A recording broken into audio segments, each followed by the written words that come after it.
there, this is San Diego magician Tom Interval. Welcome to another interval of magic. Today I would like to share with you a classic of magic. Just as music has classics, so too does magic. And this one is called The Cups and Balls. It's right up there with things like the linking rings and other classic magic tricks you may have already heard of. This lesson is going to be a beginner out-of-the-box routine. Very easy to do, but I'm going to include a couple of extra odds and ends in case you want to proceed further. But please keep in mind it's a beginner's routine and I think you're going to really enjoy it. It's an excellent start if you're a beginning magician. So please join me in learning one of the all-time classics of magic.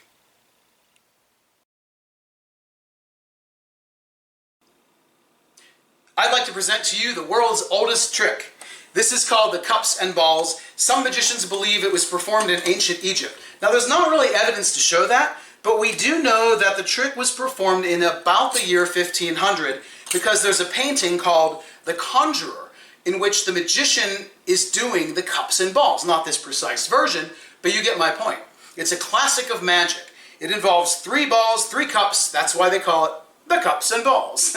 So these balls have a property, the cups have a property. I'm going to show you the property of the balls using an observation test, so pay attention. If I take 1 ball, 2 balls in the hand, and take 1 and place it inside the pocket, how many balls are in my hand? Exactly, 2. 1, 2.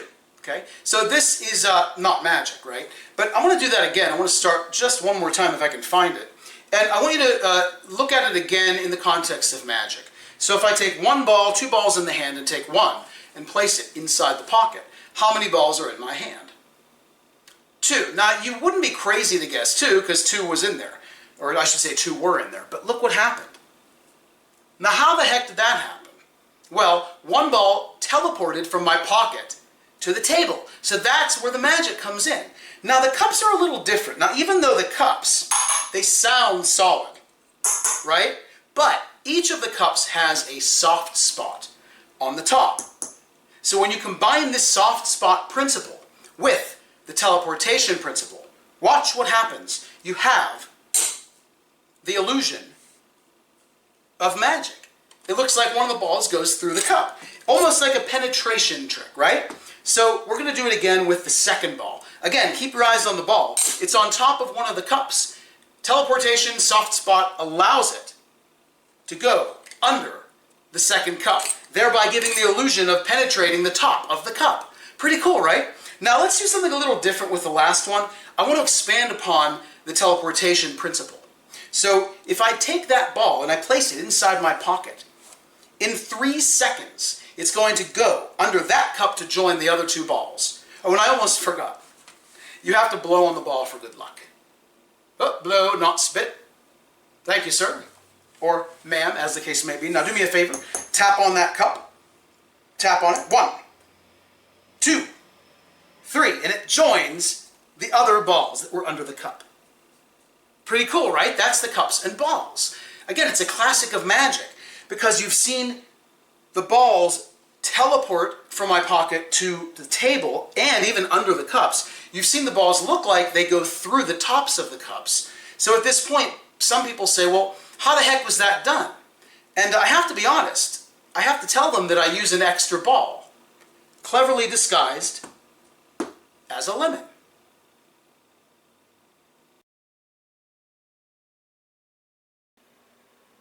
Welcome to the explanation for the Cups and Balls.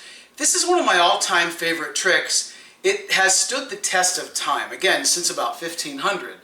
And there's so many different versions, and I just want to give you a bit of a feel for the Cups and Balls before I get into actually teaching you the trick itself.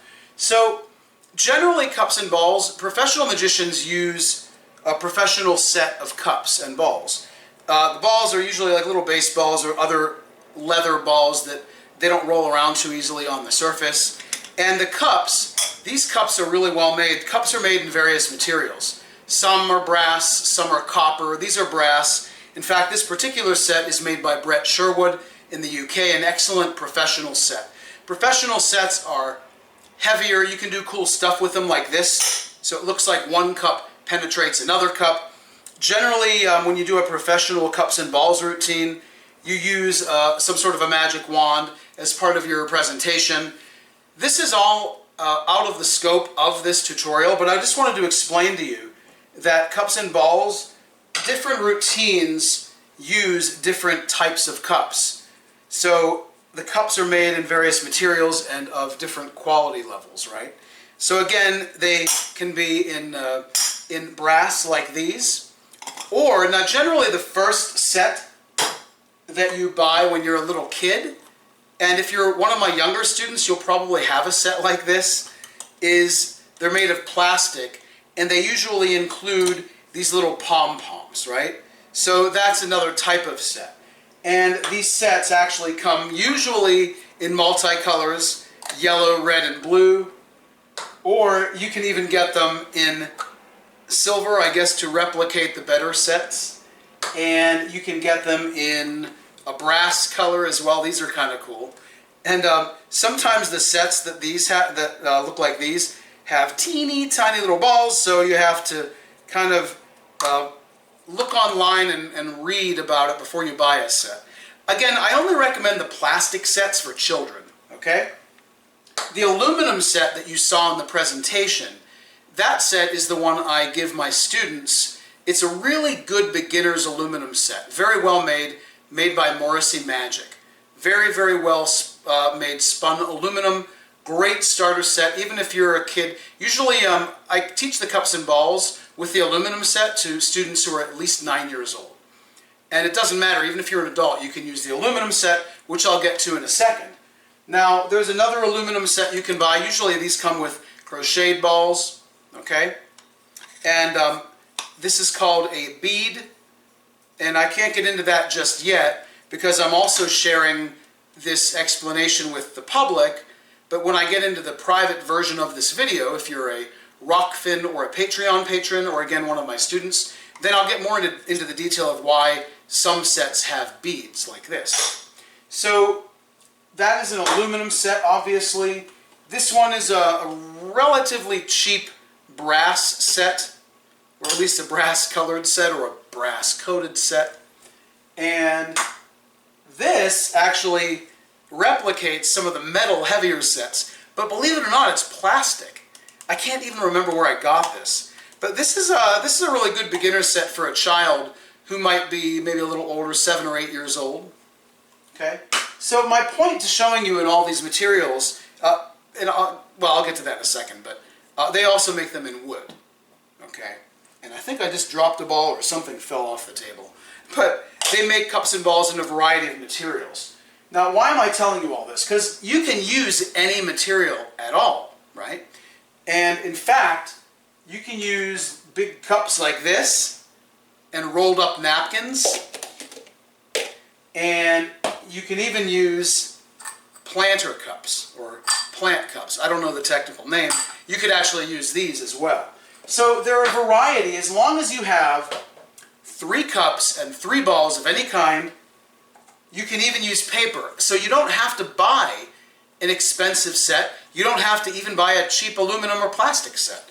Just, even if you're at a picnic, you can do this trick using 3 cups and 3 rolled up paper napkins. So that's my whole point. I just wanted to give you an introduction to show you how many different kinds of cups there are.